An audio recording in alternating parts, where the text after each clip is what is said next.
you, this is a historic race, and clearly it's not over yet. Two candidates left in the race to become Little Rock's next mayor. You want to give back to the city that's given unto you. I want to serve everybody, north, south, east, and west. Tonight, Frank Scott Jr. and Baker Kurrus face off live in their only one-on-one debate before election night. New directions with real results, and I've got a proven track record. It's time for Little Rock to change, and change for the better. It's the race for the rock. Scott, Kurrus. The debate starts now.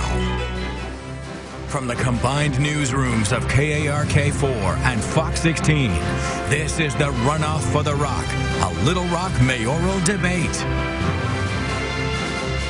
Now to your moderators, Fox16's Donna Terrell and KARK4's Ashley Ketz. Good evening, everyone, and welcome inside the Victory Building studios in downtown Little Rock. This is the first and only televised debate featuring the two candidates in the runoff to become Little Rock's next mayor. Early voting started today. Election day now 1 week away, and tonight we are joined by the two men hoping to lead Arkansas's capital city. First, Frank Scott Jr. He's a vice president at First Security Bank and an associate pastor at Greater Second Baptist Church. Mr. Scott, thank you for joining us this evening. And his opponent, Baker Kurrus. He's an attorney and business consultant and the former Little Rock School District Superintendent. Mr. Kurrus, we want to thank you for being here with us. Thank you, Donna. And there are some simple ground rules we need to get to. First, we'll be posing questions to one candidate. He'll have 60 seconds to respond. Then we'll allow the other candidate to respond to the same question. Earlier today, we tossed a coin to decide who will get the last word in closing statements. Mr. Scott won that toss. He will go last. And while there will not be a 60-second, there will be 60-second closing statements. There will be no opening statements tonight. So with that, let's get right to it. Donna, you have the first question. Okay, all right. Thank you. Well, this race was brought into the national spotlight a couple of weeks ago when the Little Rock Fraternal Order of Police posted a photo of Mr. Scott. He was shaking hands with a man who is suing LRPD over no-knock warrants. Now, that man was later accused of hitting a deputy in Cross County with his car while fleeing a scheduled court date.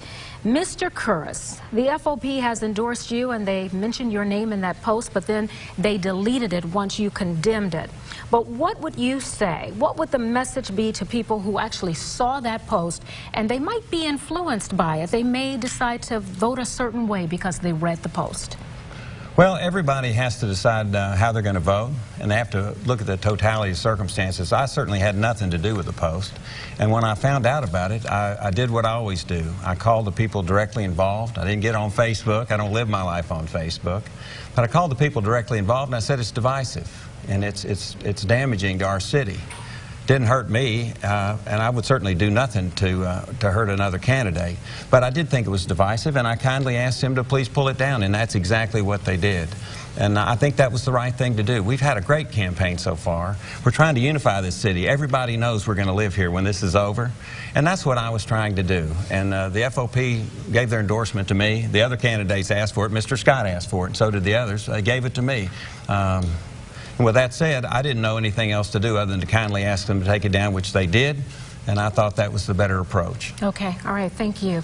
Follow up to that, Mr. Scott, you called the post divisive, smear tactic, and you said that you are ready to begin the process of turning the page if you are elected. So I'm wondering, what does turning the page look like, and are you satisfied with the answer that you just heard?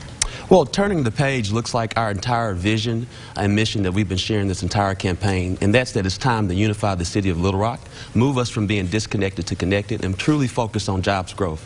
Now, a few weeks ago, the Little Rock Fraternal Order of Police did engage in a very divisive smear tactic. It's our understanding that our opponent did not He did disavow the particular statement, but did not reject the endorsement. That's not the type of Little Rock we all want to see in the current, present, and the future. We need a Little Rock that's truly going to be focused on unifying this city and focusing on jobs growth. And we don't need anything of the past. And I really would like for my opponent to please reject the endorsement. And he's right. We both looked after for the endorsement ourselves, but that was at a point in time when it was very civil, and we did not engage in no divisive tactics, and we did not know that Little Rock FOP would engage in something like that. So I would like for my opponent to ask to reject his own endorsement from the Little Rock FOP, so we don't have that type of past moving towards our future. And speaking of unity, we're going to continue to talk about this because on election night, we did get a window to see exactly how Little Rock is feeling going into this race. We want to show you a map and let you know a little bit about how the votes came out by precinct. Mr. Scott dominated South and Southwest Little Rock. Kurrus won West Little Rock. Third place finisher Warwick Sabin fared well in areas like the Heights, Soma, and Hillcrest. So for all the talk that we're hearing tonight about unifying this city, that map shows some pretty clear divides there. What do you need to do now to make up ground on that map when you look at it, and what's the way that you're expanding that right now? Let's start with you, Mr. Scott. Again, our entire mission and vision throughout September 12th of 2017, when we started our exploratory committee, to June 2nd, 2018, when we started our official campaign, was to truly unify this city and focus on jobs growth. We've been doing that from day one. We're very happy by the 25,000 people who voted for us, where we got about 38% of the vote. I think it's good to note that we achieved votes of more than 20% in every district, in every area of this town, and shows that someone who wakes up every morning in Southwest Little Rock and goes to Ranch Drive, I already understand that there are disconnections, and we have to move from being disconnected to connected in our city. And that's the reason why my internal why has always been about unifying this city. And we're going to continue to use the same message and vision that we've always done, and make certain that we're reaching out to all voters, Mr. Sabin's voters, Mr. Tolliver's voters, Mr. Swartz voters, and even Mr. Kurrus's voters.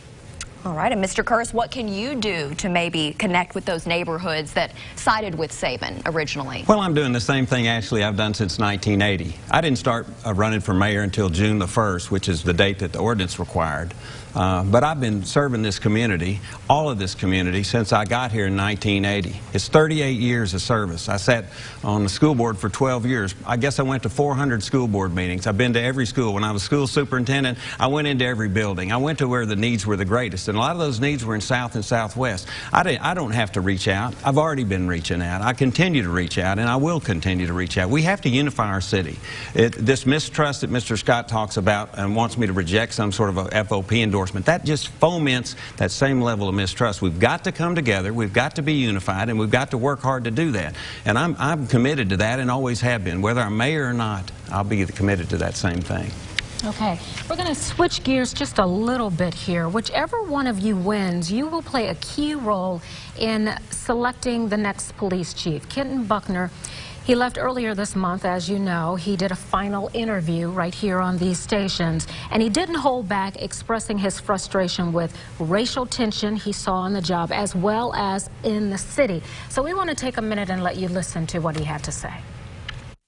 I understand that that is a part of our community, a part of the fabric of who we are, both past and present. And that, for me, was very, very frustrating at times because it's not the way that I would prefer to view everything through that lens, but it's certainly a strong piece of that undercurrent in our community. Okay, so we'll start now with Mr. Kurrus, and hearing the former chief talk openly about racial tension, it's obvious that this is something that cannot be fixed overnight. So if you're elected, what qualifications are you looking for in a chief that can alleviate some of that divisiveness? Well, the first thing I'll do is I'll take over that task of finding a new police chief from the city manager. The CEO of this city is the mayor. That's what our ordinance requires, and that's what our ordinance says, and I will be in charge of that process. What I'll do to make that process valid and to build community support is go straight to our board of directors, the policy-making body in our city, and ask them, what are you looking for? You're the policymakers. You're elected from all wards in our city. What are you looking for in a police chief? Then I'll go straight to the community and do the same thing with meetings in every single ward, not to find the police chief, but to ask the people, who are you looking for? What do we need in a police chief who can bring us together? And then we as a community have to come together, Donna, and find out if we can find the person we're looking for, whether that's a person in our department now or somebody in a national search. The community is going to drive that process, not Baker, not the city manager, but the community, because that's what you have to do to build unity. You don't sell the police chief to people. You involve them in the process so they understand what we're looking for and help us find it. Okay.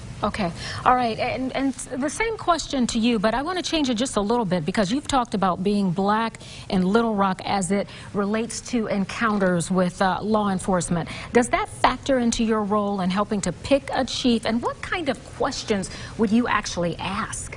Well, definitely, first and foremost, the comment about being black in Little Rock has a lot to do to the no-knock raid warrants that happened with Mr. Roderick Talley, that where there was a Washington Post expose where it was very disappointing that happened, that it was unconstitutional from a Fourth Amendment standpoint, and so I wanted to share my lived experience. As it relates to the next police chief, as your next mayor, what I would like to do is make certain that next police chief has proven leadership as it relates to community policing.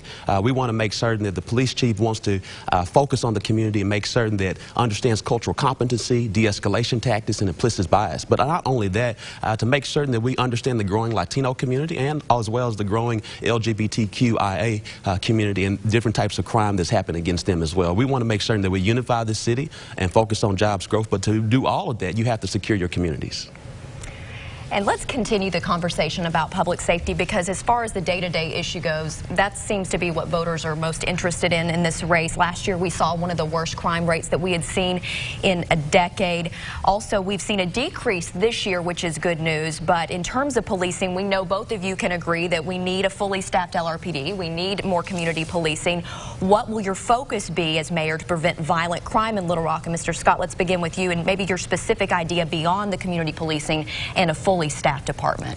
I think it's good to understand first and foremost that the crime that we're experiencing right now, it's not a disease. What it is us not addressing the root cause of the symptoms, which is poverty and education. And so we have to make certain that we address those issues. And that goes back to our message of unifying the city and focusing on jobs growth. But at frankscottjr.com, we have a very detailed public safety plan where we talk about increasing our police force from 593 to 700 over the next 4 years. It'll be reflected in our current budget, so it'll increase about $15 million, mainly because we understand both factually and perception-wise that safety is an issue. And if safety is an issue, it has to be reflected in our budget without raising taxes. And so, again, it has to be focused on community policing, understand cultural competency, de-escalation tactics, and understanding implicit biases. And that's what's going to help unify our city, focus on jobs growth, and understand that safety will make certain that we address those issues of poverty and education as well. All right, and under a Kurrus administration, you heard him address some of the budgetary concerns of all of this. Is there going to be room in the budget for public safety? How will you address public safety? Well, I'll prioritize it, Ashley.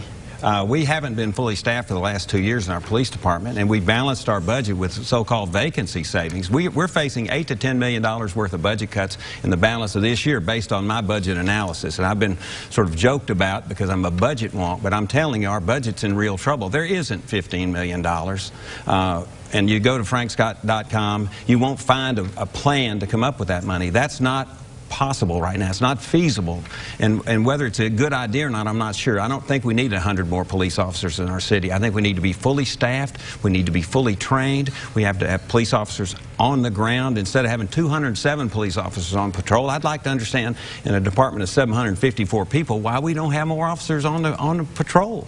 What's going to hold us back is if we don't fully staff, if we don't have adequate equipment, which we don't have now, that's where we fail. And then we can't make excuses for crime. It's unacceptable, and we have to own it as a community. May I have a comment, please? Sure. Well, first I want to make certain that we understand, my opponent has to understand that we have to have a Little Rock that's aspirational, a Little Rock that has a vision. And I firmly believe that if safety is truly an issue for our city, we can find the money. That's the reason why, as my time as a senior advisor to Governor Mike Beebe, I understood how you can make different things work from a state budget because we help run the entire state budget. As a banker, I understand how to move things around if you want to really address true priorities. And that being said, we need to have a performance audit in our city right now so we can see if we're getting the bang for the buck for all resources and projects. That being said, we could increase our safety issues as it relates to resources moving forward because it is a priority for our city, and that's what's going to help unify our city. And before we move on, I would like to give you a chance to respond. Yeah, that's nice to say, but you got to show us.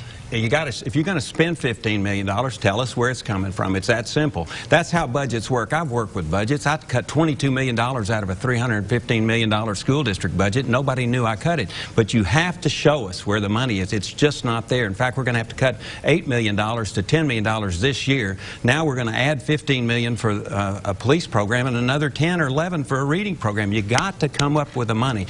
We spend, if we want to do this, it's fine, but let's figure out where the money is before before we promise things. And there is a point where we will talk more about budget issues, but let's move on to this. Both of you have talked about making changes, and while the city will have a new mayor next year, you're going to be dealing with a board where 6 incumbents were just re-elected.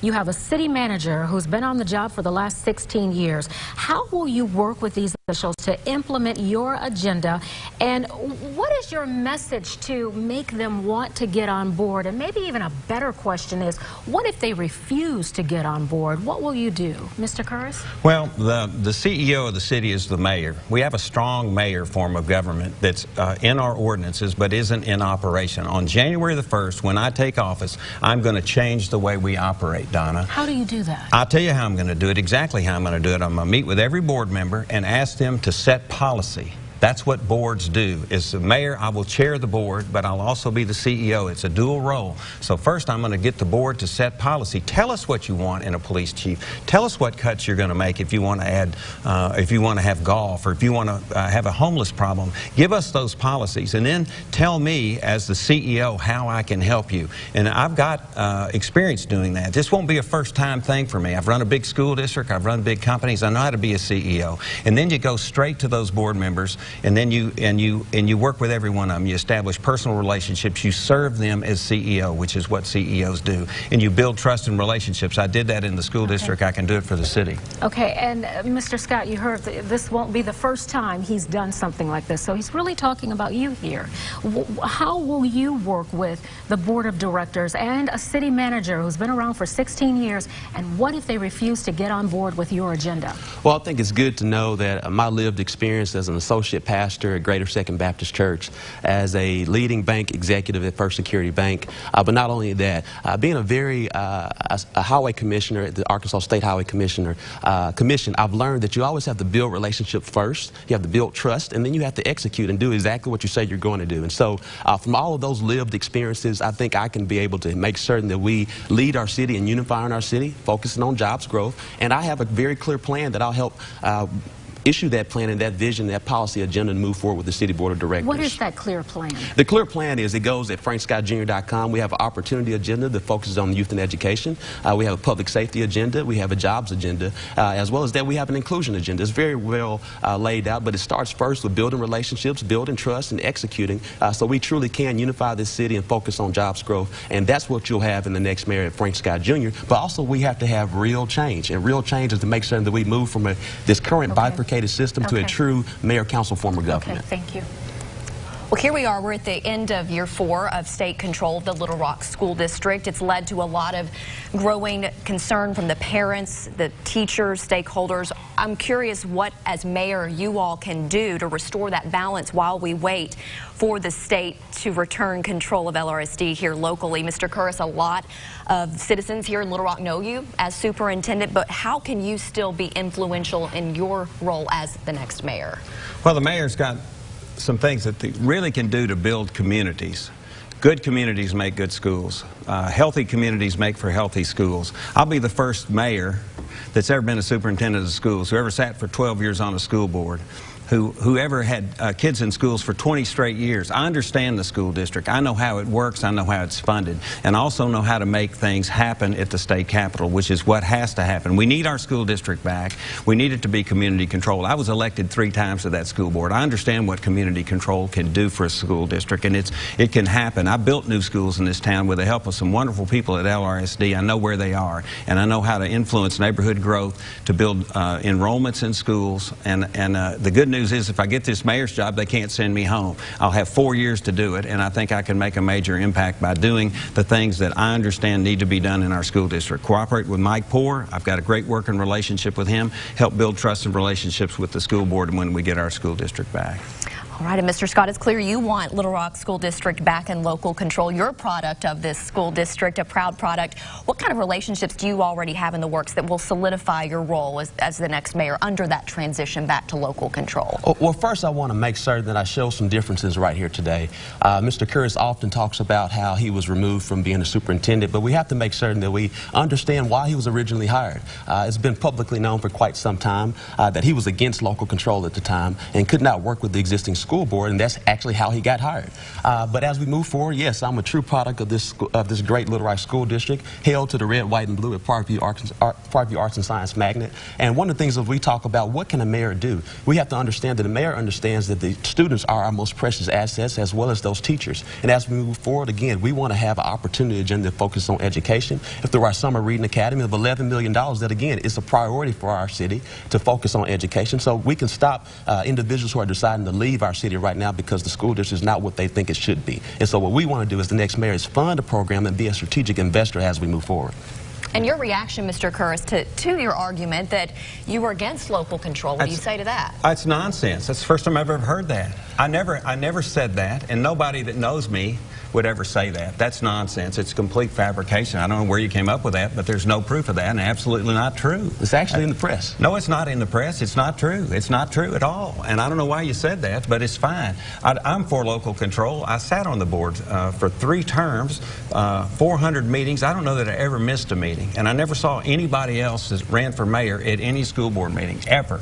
And I'm a proud product of Little Rock Schools. I started here when I was in the first grade. So this nonsense about local control is ridiculous, but it's just simply not true. Okay, we're going to have to wrap you on that. You know, we were talking just a little while ago about budget issues, so let's get back to that and just go a little deeper. Mr. Kurrus, you talked about running companies and budgets. You just sat here a minute ago and you talked about being the CEO of the city. When it comes in terms of wanting to pay for things in Little Rock, you've talked about funding firefighters, first responders, and hospitals. I guess I'm wondering, where would the cuts come from? You said when you were at LRSD, you cut $15 million and no one knew where you cut. We want to know, where would you cut in the city of Little Rock? Well, the first thing is going to be in the administrative office. I'm going to merge the office of mayor with the office of the city manager. We won't have 2 chiefs of staff. We won't have a large central staff. I did that at the school district. That's where you show people not only that you're willing to make cuts, but you're willing to be a part of that budget cutting process. I won't travel much. I may not travel at all. I won't be getting on an airplane in January to go to a mayor's meeting. When I get this job, I'm going to go to work every single day. And there are not any easy budget cuts here, Donna. There are not any easy budget cuts, and there's practically no extra money, but we've got to understand where we spend every single dollar and be certain that we get value for every single dollar. I'm not sure we do that now. I see $180 oil changes in our fleet services department.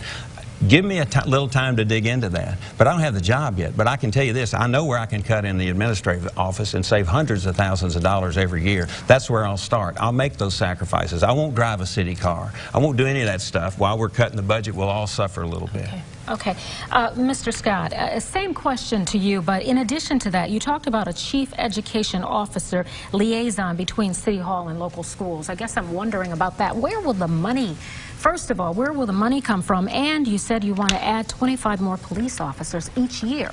Yes. And so again, we understand that safety and education are huge deterrents to the city of Little Rock right now. Many people are deciding to leave Little Rock because of safety and a perceived lack of education. And so those are 2 priorities that have to be a part of our budget, because if it means something to our budget, it'll be in our budget. And so yes, over the next 4 years, I want to increase our police force from 593 to 700, which is about 25 police officers over the next 4 years, because safety is a priority. Where will the money come from? From the $265 million budget that we have right now. And if that means we have to cut to make certain that we're going to produce safety in our city, we will do it. It's a tough decision that you have to make. Okay. Do you have a response to that? Well, it's just the same old stuff. It's easy to talk about adding money to a budget, but it's hard to come up with the money. The secret to the whole thing is to make the pie bigger, Donna. That's my plan. Not just to fight about what we've got, but to make the pie bigger, and we can talk about that maybe when you ask me another question. Your thoughts? Well, again, if your budget reflects your priorities, and safety is going to be a priority in Frank Scott Jr. administration, education is going to be a priority, and jobs are going to be a priority. And everything that we've laid out at frankscottjr.com, it will be funded within the existing $265 million. Again, that's the reason why we call for a true performance audit, where we see if we're getting the most bang for our buck for the existing programs that we're paying for right now. It's very issue that you can do right now. I've done it when I worked for Governor Mike Beebe. I've done it with the State Highway Commission. It's very doable. And with that, we have to say the this part of the debate has concluded, but we want to give you each the opportunity to make a closing statement and talk to the voter one last time. You'll each have 60 seconds. We'll begin with Mr. Kurrus. Okay, thank you very much. I've enjoyed being with you all. Thank you, Mr. Scott. It's a pleasure always. We've been together 24 times. I love this town.